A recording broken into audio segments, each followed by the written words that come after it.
이어서 오늘 우리가 함께 읽은 히브리서 12장 14절 말씀을 통해서 화평함과 거룩함을 따르라라는 제목으로 우리 함께 말씀을 나누려고 합니다. 지난 시간에 우리가 말씀을 나누면서 그런 말씀을 드렸죠. 그리스도인이란 무엇이며 또 어떠한 삶을 살아야 하는가 하는 질문을 우리는 끊임없이 우리 자신에게 던져야 한다고 했습니다. 그리고 그리스도인이란 무엇인지에 대한 확실하게 거기에 대한 대답을 할 수 있어야 한다라는 말씀을 드렸습니다. 여러분, 그리스도인이란 무엇입니까? 그리스도인이란 다르게 말하면 그리스도의 사람이라는 뜻입니다. 이 말은 우리의 삶이 그리스도를 따르는 삶이 되어야 하고 그리스도의 제자로서 살아가는 삶이 되어야 함을 우리들에게 말씀해 주고 있습니다. 그리고 무엇보다도 그리스도인이라 하면 그리스도인다운 삶의 모습이 우리의 삶 가운데 있어야 함을 우리에게 가르쳐주고 있는 것입니다. 그런데 오늘 많은 그 사람들이 그리스도인이란 이름을 가지고 살아가지만 껍데기뿐인 경우들이 많이 있고 실제적인 삶을 통해서 그리스도인다운 삶을 살지 못하는 경우들이 종종 있음을 보게 됩니다. 우리의 삶은 하나님의 말씀을 따라 살아가는 자들이 되어야 한다는 사실을 우리는 잊지 말아야 합니다. 그래서 날마다 우리는 우리 자신에게 물어야 하고 또 그것을 마음에 품어야 할 것이 있어요. 하나님의 말씀을 따라 살아가는 삶이 무엇인지, 또 그리스도인답게 사는 것이 어떤 것인지를 우리는 알아야 한다는 것입니다. 그리고 말씀을 묵상하는 대로 우리는 우리의 삶 속에서 말씀이 녹아져 그 말씀대로 삶을 살아내는 그러한 모습이, 삶의 모습이 저와 여러분들에게 있어야 할 줄로 믿습니다. 그래서 우리가 그리스도인답게 사는 것, 또 말씀대로 사는 것, 한 가지를 지난주에 우리가 함께 나누었습니다. 바로 화평함을 따르는 삶을 살아야 한다는 것에 대해서 우리가 14절의 말씀을 통해서 함께 지난 시간에 나누어 보았습니다. 우리가 사는 곳, 우리가 머물러 있는 그곳에서 화평함을 나타내는 그것은 바로 우리 자신이 하나님의 자녀임을 나타내는 증거가 된다라는 것입니다. 그래서 저와 여러분들은 어떻게 해야 돼요? 우리가 머무는 곳, 우리가 만나는 사람, 우리가 함께하는 그곳에서 화평을 전하는 자가 되어야 한다라는 사실이죠. 왜 그렇습니까? 우리는 본래 하나님과 원수되었던 우리였지만 우리와 하나님 사이에 화평을 주시기 위해서 우리 주님이신 예수님께서 화평의 제물이 되셨기 때문에 그렇습니다. 그래서 우리가 하나님과 원수되었던 우리가 예수 그리스도의 화평, 화목의 제물 되심을 통해서 어떻게 해요? 하나님과 화평할 수 있게 되었다라는 사실입니다. 그리고 또한 성경은 우리에게 무엇을 말하고 있습니까? 우리는 화평을 전하는 자, 화평의 직분을 맡은 자라고 성경은 우리에게 말씀해 주고 있는 것입니다. 그래서 저와 여러분들은 그리스도가 그러하셨던 것처럼 또 그리스도께서 우리에게 화평의 직분을 주신 그 사명을 따라 우리는 화평을 전하는 자, 화평케 하는 자의 삶을 살아야 한다는 것입니다. 바로 그것이 저와 여러분들이 그리스도인답게 사는 삶임을 기억해야 할 것입니다. 이제 계속해서 히브리서 기자는 우리에게 두 번째로 그리스도인됨을 무엇으로 나타내는가? 바로 거룩함에 대한 열정을 가지고 그리스도인됨을 나타낼 수 있음을 말씀해 주고 있습니다. 14절 말씀을 다시 한번 같이 한번 우리 큰 목소리로 함께 읽어보겠습니다. 같이 읽습니다. 시작. 모든 사람과 더불어 화평함과 거룩함을 따르라. 이것이 없이는 아무도 주를 보지 못하리라. 자, 여기 말씀 보니까 모든 사람과 더불어 화평함과 거룩함을 따르라. 그리고 이것이 없으면 주를 보지 못할 것이라고 말씀하고 있어요. 이 말씀의 원문을 우리말로 그대로 직역하면 너희는 모든 자와 함께 평화와 거룩함을 따르라. 그것이 없이는 아무도 주를 보지 못할 것이다 라는 말씀이 됩니다. 여기서 말하는 그것이란 무엇을 말할까요? 이것이란 무엇을 말하는 것일까요? 바로 화평함과 거룩함인데 거룩함에 대한 말씀을 가리키는 것입니다. 이 말은 다시 말하면 우리가 주를 보기 위해 우리에게 요구되는 것, 우리에게 필요한 것이 있다라는 거예요. 그것이 무엇입니까? 우리가 거룩해야만 주를 볼 수 있음을 말씀해주고 있는 것입니다.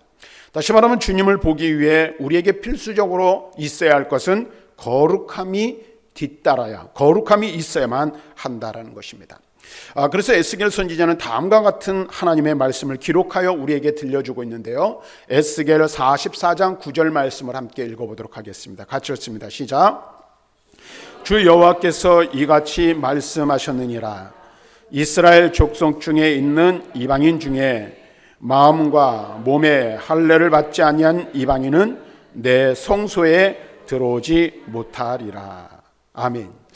여기 말씀 보니까 뭐라고 말하고 있어요? 이방인 중에 오늘 마음과 몸에 할례를 받지 아니한 이방인, 그는 어떻게 해요? 하나님의 성소, 하나님이 계신 전에 들어올 수 없다라고 말씀하고 있는 것을 보게 됩니다. 특별히 여기 보니까 마음과 몸의 할례를 받지 아니한이라고 말하고 있는 것을 볼 수가 있어요. 여러분 한번 생각해 보시죠. 할례라는 것이 무엇입니까? 할례라는 것은 형식적으로 말하면 남자 생식기의 표피를 베는 것을 의미해요. 근데 이것은 무엇을 말하냐면 하나님의 언약의 관계에서 우리가 이해하고 해석할 필요가 있어요. 그것은 무엇을 의미하냐면 이방인들 또는 세상의 많은 사람들과 구별되었음을 의미하는 거예요. 다시 말하면 하나님께서 하나님이 택하신 백성이라고 주신 표식이 무엇입니까? 몸에 행하는 할례예요. 그런데 오늘 여기 말씀 보니까 다시 한번 에스겔 말씀을 한번 보시면 이렇게 말하죠. 할례를 행하는데 어디에 행해야 된다라고 말했어요? 마음과 몸의 할례를 행한 자가 성소에 들어올 수 있다라는 말이 되는 거예요. 그러니까 그냥 육신적이고 형식적인 할례, 의식에 지나는 것을 의미하는 것이 아니라 마음에까지 할례를 받아야 함을 말하고 있어요. 그래서 할례의 의미는 두 가지로 말할 수 있는데, 하나는 하나님의 택함 받은 백성이라는 표식이 되는 것이고, 또 다른 하나는 거룩하게 구별되었음을 의미하는 것입니다.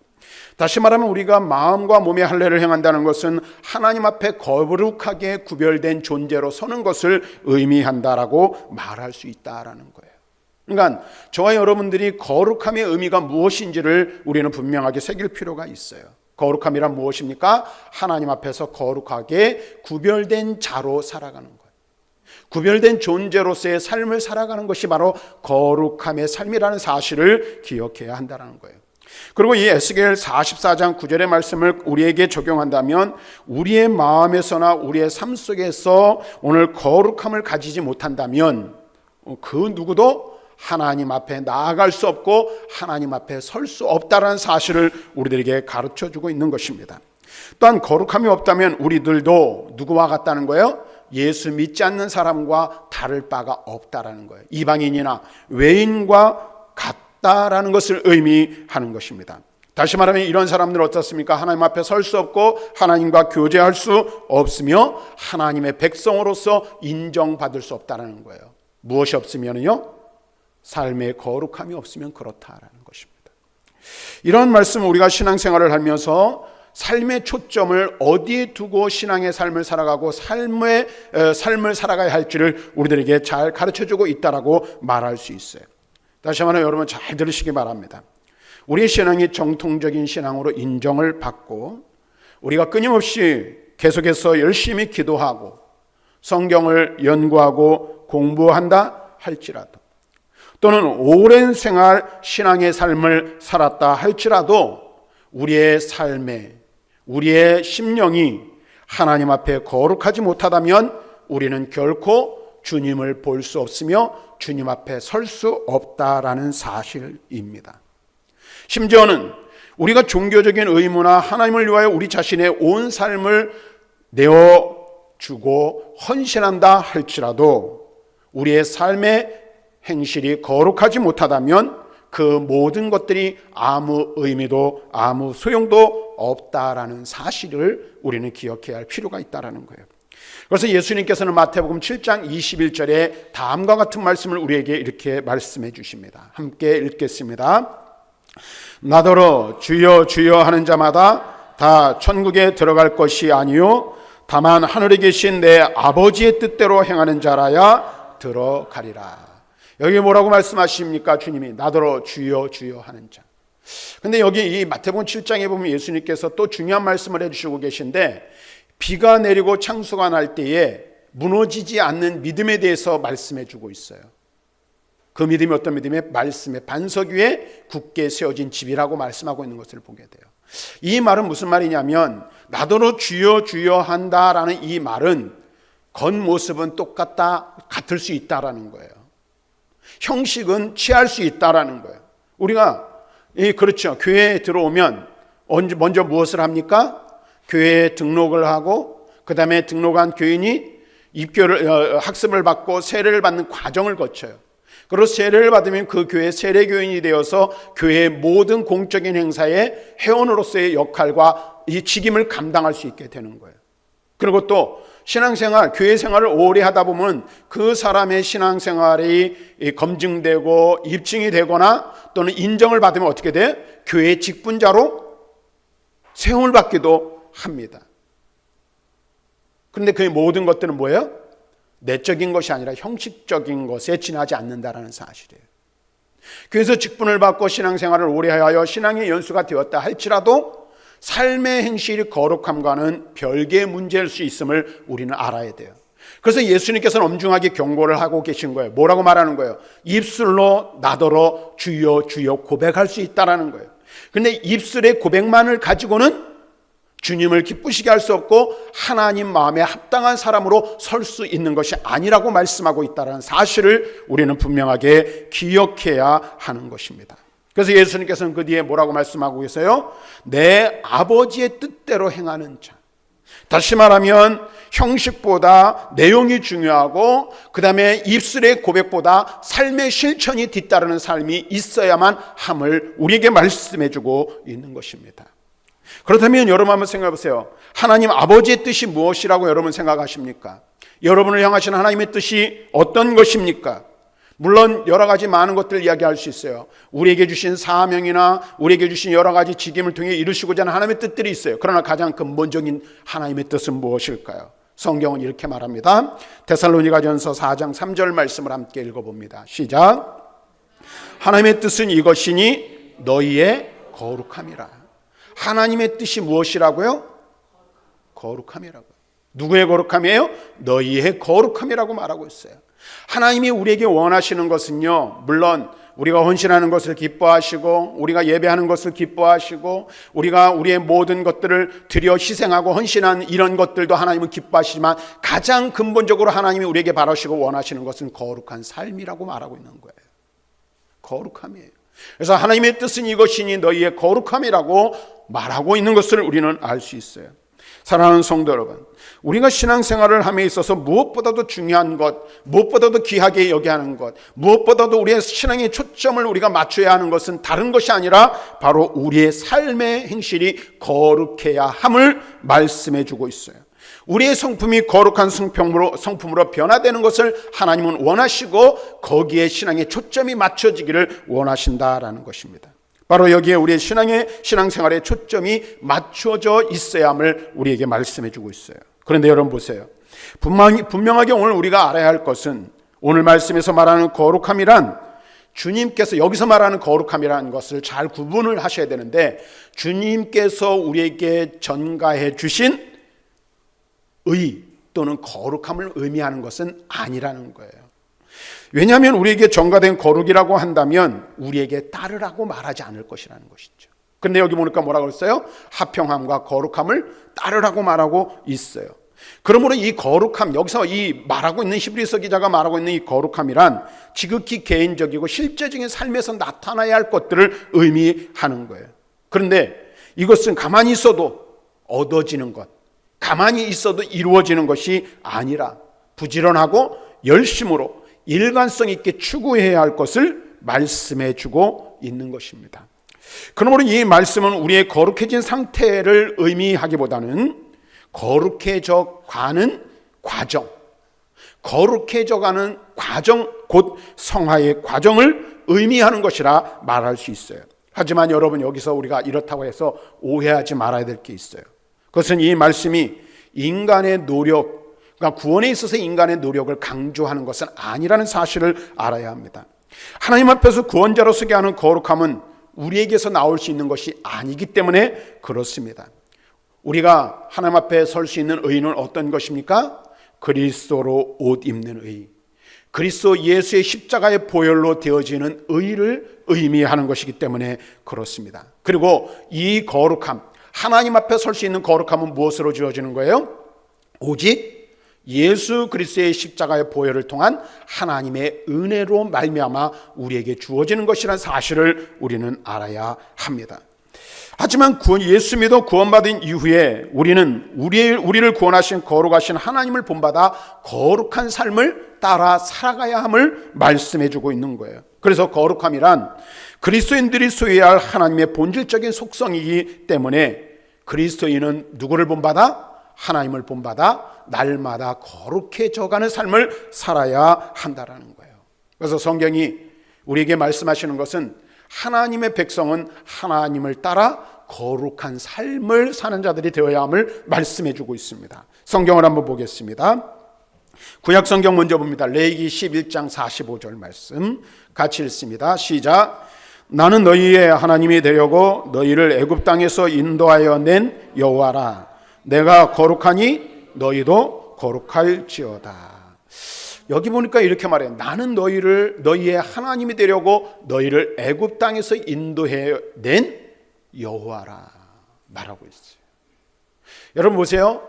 이스라엘 백성은 본래 어떤 존재들이었어요? 하나님이 물론 아브라함과 그의 조상들이 오늘 하나님께 택함을 받았지만 그들은 애굽에서 430년 동안 종살이하던 자들이었어요. 노예였던 자들이었어요.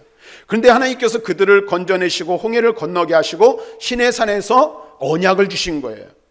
그렇죠? 그러면서 하나님께서 애굽 땅에서 건져낸 그들에게 언약의 말씀을 주시면서 뭐예요? 그 말씀을 통하여 거룩한 하나님의 백성이 되게 하시는 거예요. 오늘 우리가 본래 거룩한 자들이 아니었다라는 사실을 우리는 이 과정을 통해서 알 수 있어요. 우리는 본래 어떤 자들이었죠? 우리가 이미 앞에서 여러 차례 우리가 말씀을 통해서 나누었던 것은 우리는 본래 어둠이었어요. 마귀의 자식, 죄의 종로로 타던 자들이었어요. 그런데 그러한 우리들을 구원하여 주시는 거예요. 구원해내시는 거예요. 그리고 그러한 우리에게 하나님께서 구원하여 주시는 거룩함의 의를 주셨을 뿐만 아니라 어떻게 해요? 그러한 우리가 거룩한 행실의 삶을 살아가기를 바라고 계신다라는 거예요. 그래서 말합니다. 내가 거룩하니 너희도 거룩할지어다. 우리를 구원하시고 우리를 택하시고 구원하신 그분이 거룩하신 것처럼 그리스도 예수로 말미암아 구원받은 우리도 주님을 본받아 거룩해져야 하는 거예요. 그래서 베드로 사도는 이렇게 말합니다. 1장 15절 16절 같이 한번 읽습니다. 시작. 너희를 부르신 거룩한 이처럼 너희도 모든 행실에 거룩한 자가 되라. 기록되었으되 내가 거룩하니 너희도 거룩할지어다. 자, 여기 말씀 보니까 뭐래요? 오직 너희를 부르신 거룩한 이처럼 너희도 모든 행실에 거룩한 자가 되라. 기록되었을 때 내가 거룩하니 너희도 거룩할지어다 라고 말씀하고 있어요. 특별히 오늘 말씀에서 거룩함을 따르라는 표현은 우리 주여 구주이신 예수 그리스도의 아버지이신 하나님께 드려진 사람답게 사는 것. 다시 말하면 우리는 그의 백성이요 그를 섬기도록 정해진 사람들이고 그의 이익을 증진시키고 그의 영광을 높이는 것이 우리의 삶의 최종적인 목표임을 분명히 하고 있는 것입니다. 그래서 소위문답 1문 1답에 뭐라고 말하는 거야? 사람의 제일 된 목적이 무엇입니까? 라고 묻죠. 그때 뭐라고 해요? 하나님을 영화롭게 하는 것과 영원토록 그를 즐거워하는 것입니다. 이것이 인생의 목적이요 우리를 부르신 하나님의 뜻임을 우리는 알아야 돼요. 하나님을 영화롭게 드리는 것, 하나님을 거룩하게 하는 것, 이것이 우리의 삶의 가장 근본적이고 최종적인 목표라는 사실을 우리는 잊지 말아야 한다는 것입니다. 그리고 성경은 뭐라 말합니까? 이러한 화평함, 거룩함 없이는, 화평함과 거룩함을 따르는 삶이 없이는 하나님을 볼 수 없음을 말씀해주고 있다라는 사실이에요. 자, 그런데 우리가 여기서 또 하나 이 말씀을 통해서 주의해야 될 게 있어요. 오늘 우리가 함께 읽은 히브리서 12장 14절 말씀은 우리에게 이렇게 말하지 않는다는 거예요. 완전한 거룩에 이르지 못하면 결코 아무도 주를 보지 못하리라. 이렇게 말씀하고 있지 않다라는 것입니다. 만약 성경이 우리에게 그렇게 말한다면 우리 모두는 스스로 구원의 삶을 포기할 수밖에 없습니다. 성경은 우리에게 뭐라고 말합니까? 거룩함을 따르라 라고 말합니다. 이것은 지난 시간에 말씀드렸던 것처럼 어떤 자세를 의미하는 거에 따르다라는 이 말은 사냥꾼이 사냥감을 추격하듯이 살아가는 삶을 의미한다라는 거예요. 사냥꾼이 사냥감을 목표로 세우고 그 사냥감을 잡기 위해서 어떻게 해요? 놓치지 않기 위해서 끊임없이 추격하는 것처럼 바로 그와 같은 삶을 의미하는 거예요. 다시 말하면 그것을 얻도록, 거룩함을 얻도록 간절히 추구하고 또 추구하라는 말씀이 되는 것입니다. 그러므로 사랑하는 성도 여러분, 우리는 부단히 힘쓰고 애씀으로 거룩함을 온전히 이루어야 하는 것입니다. 그래서 바울은 고린도후서 1장 7절에 이렇게 말합니다. 한번 읽어볼까요? 같이 읽습니다. 시작. 거룩함을 온전히 이루어 육과 영의 온갖 더러운 것에서 자신을 깨끗하게 하자. 뭐라고 말하고 있어요? 거룩함을 온전히 이루어 육과 영의 더러운 것에서 자신을 깨끗하게 해야 할 것을 말씀해 주고 있습니다. 이것은 무엇을 말합니까? 그리스도인의 삶이 어떠해야 하는지 우리에게 말씀하고 있어요. 여러분이 그리스도인이십니까? 예수 안에서 구원받은 자입니까? 하나님의 거룩한 백성입니까? 그렇다면 거룩함을 온전히 이루어야 하는 거예요. 그리고 그 거룩함을 이루어 육과 영의 온갖 더러운 것에서 자신을 깨끗하게 하는 삶을 살아야 함을 말씀해 주고 있는 것입니다. 그리고 그렇게 하여 영원한 하나님의 자녀로서 그분과 영원한 교제를 나누고 그분을 뵐 수 있는 은혜를 얻는 저와 여러분들이 되어야 할 줄로 믿습니다. 그래서 바라기는 저와 여러분의 삶과 우리의 마음과 우리 심령 가운데 거룩함의 꽃이 온전하게 아름답게 피어나는 저와 여러분들이 될 수 있기를 주님의 이름으로 축원합니다. 이야기를 하나 들려드리려고 하는데요. 어느 염전에서 일하던 인부가 어느 날 일을 하다가 소금을 모으는 일을 하다가 그만 소금 가마니를 바다에 빠뜨려 버린 거예요. 그래가지고 어이구 큰일 났구나 하고 재빠르게 소금 가마니를 빠지자마자 거의 즉시로 건져냈어요. 그런데 이 커다란 소금 가마니에 소금이 다 녹아버린 거예요. 근데 본래 이 염전의 이 인부가 알기로는 소금을 녹여서 이제 김장을 절이거나 이런 걸 할 때 보면 어떻게 해요? 희히 저어도 잘 녹지 않는데 바닷가에 빠진 소금은 그냥 금방 녹아버리는 거예요. 그래서 조금 의아한 생각이 들었어요. 그런데 그 의아함이 잠시 후에는 완전히 이해되는 것으로 바뀌었어요. 왜 그러냐면 소금을 어디서 취한 거죠? 소금은 어디서 납니까? 바닷물에서 나잖아요. 바닷물에서 취한 것이기 때문에 담수, 곧 일반 맹물, 일반 물과는 달리 바닷물에는 금방 녹아버린다는 사실을 깨닫게 된 거예요. 여러분 한번 생각해 보세요. 바다로부터 취한 소금은 순전하게 구별된 존재이지만 바다를 만나면 금방 어떤 모습으로? 옛 모습으로 돌아가 버리고 만다는 사실을 우리는 깨달을 필요가 있어요. 이것은 무엇을 우리에게 의미하고 교훈을 주냐면 우리 그리스도인에게도 마찬가지라는 생각을 하게 됩니다. 그리스도인은 어디에서 취한 존재죠? 세상에서 취한 존재예요. 본래 어둠이었어요. 본래 세상에 속한 자들이었어요. 그런데 그런 우리를 어떻게 세상으로부터 건져내어 구별된 존재가 된 자들이 바로 저와 여러분들 그리스도인들이라는 것입니다. 그러므로 소금이 바닷물에 금방 녹아 없어지는 것과 같이 그리스도인 세상과 구별된 우리들이지만 세상과 섞이기 시작하면 금세 무엇으로?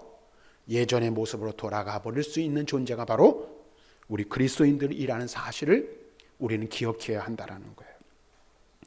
그래서 우리는 어떻게 돼? 항상 세상을 경계해야 하고 자신을 살펴야 한다는 사실입니다. 그리고 그래야만 우리를 온전히 순전하게 구별된 삶을, 우리의 구별된 삶을 유지할 수 있다는 거예요.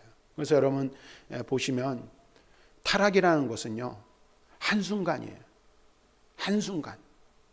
그리고 또 가끔 이렇게 전도를 하다가 사람들을 만나다 보면 어떤 사람이 더 강팍한지 아세요? 믿다가 실족한 사람이 더 강팍해요. 믿음을 가졌다가 낙심자가 더 완고한 것을 우리는 알 수가 있어요. 세상에 동화되면 쉽게 타락하고 세상에 섞여 살다 보면은 그만큼 더 이전보다 강팍하게 되는 거예요. 그래서 예수님이 하신 말씀 중에도 그런 말씀이 있죠. 귀신을 쫓아냈더니 나중에 7 귀신을 데리고 와서 그 형편이 이전보다 더 좋지 않게 되었다는 말씀도 있는 것처럼 그런 거예요. 오늘 여러분, 우리가 분명하게 알아야 될 것이 있어요. 그래서 우리는 어떻게 해요? 우리의 거룩함과 우리의 삶을, 구별된 삶을 살기 위해서 우리는 끊임없이 경계하고 조심하지 않으면 이 거룩함을 온전히 유지할 수 없다는 사실을 우리는 분명하게 알아야 한다는 것입니다. 사랑하는 성도 여러분, 거룩하게 된다라는 것은 무엇을 말하는 것일까요? 거룩하게 된다는 것은 거룩함을 따르라고 말하고 있는데, 거룩하게 된다는 것은 어떠한 삶을 의미하는 것일까요? 그것은 바로 한마디로 말하면 구별된다라는 것도 의미가 있지만 또 다른 의미로 말하면 하나님을 닮아가는 삶을 사는 것을 말하는 거예요. 그래서 내가 거룩하니 너희도 거룩하라고 말씀하고 있는 것처럼 우리는 하나님의 거룩하심을 따라 하나님을 닮아가는 삶을 사는 것을 말하고 있는 거예요. 그래서 이스라엘은 거룩하신 분, 곧 하늘에서 천사들이 밤낮 쉬지 않고 거룩하다 거룩하다 거룩하다고 영광과 존귀와 감사를 돌리는 그분을 닮아가는 것, 그것이 바로 거룩함의 삶임을 우리는 알아야 돼요.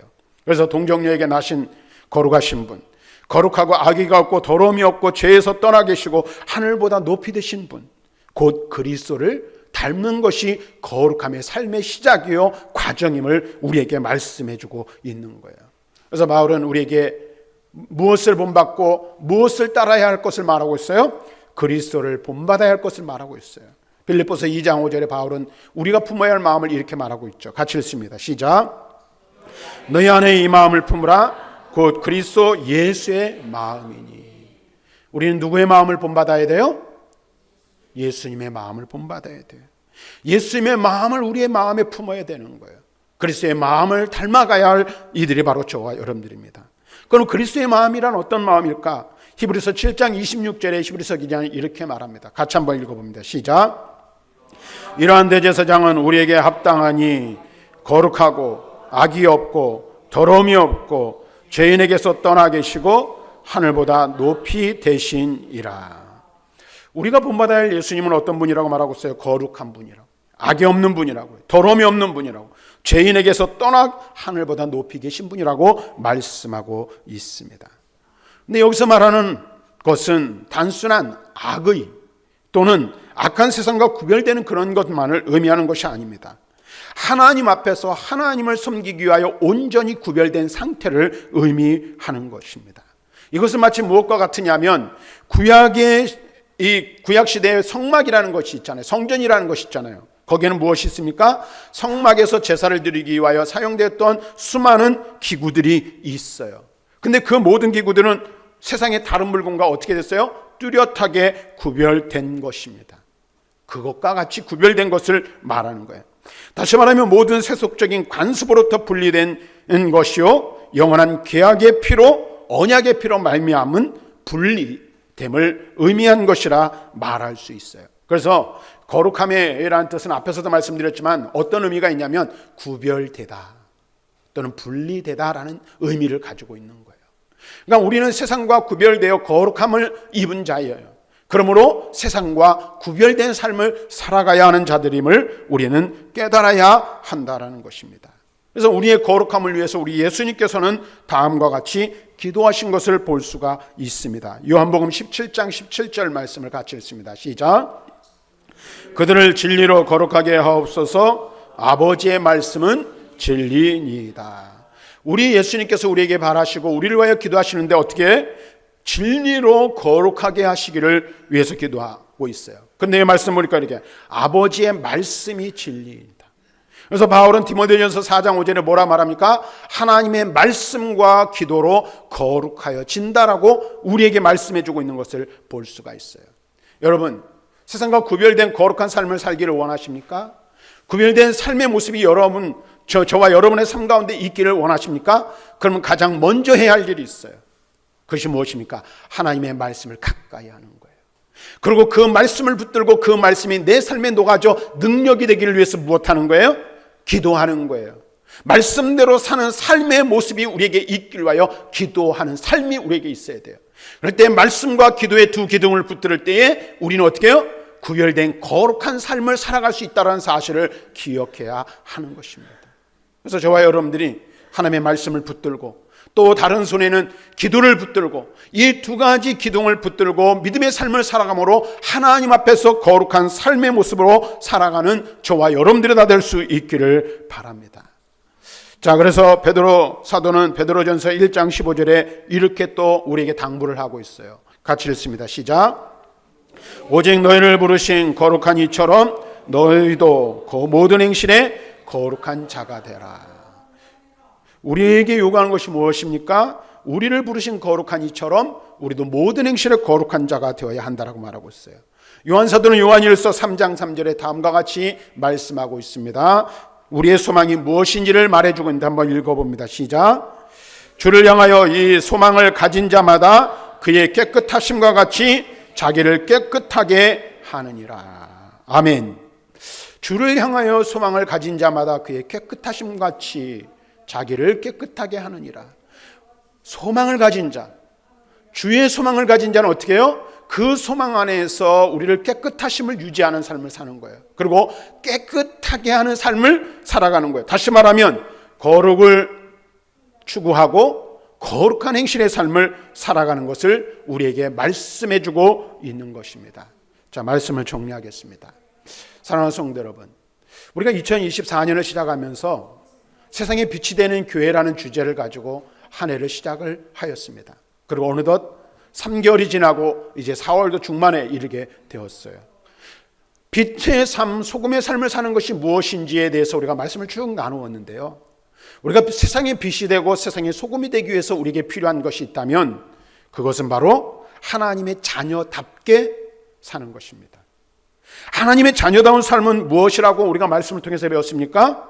하나님 앞에서 흠없고 순전한 삶이 있어야 하고 화평함과 거룩함을 따르는 삶이 곧 하나님의 자녀된 삶임을 우리는 기억해야 한다는 것입니다. 그래서 세상에 화평을 전하는 자가 되어야 하고 내가 머무는 그곳에 화평이 임하는 삶이 있어야 하는 거예요.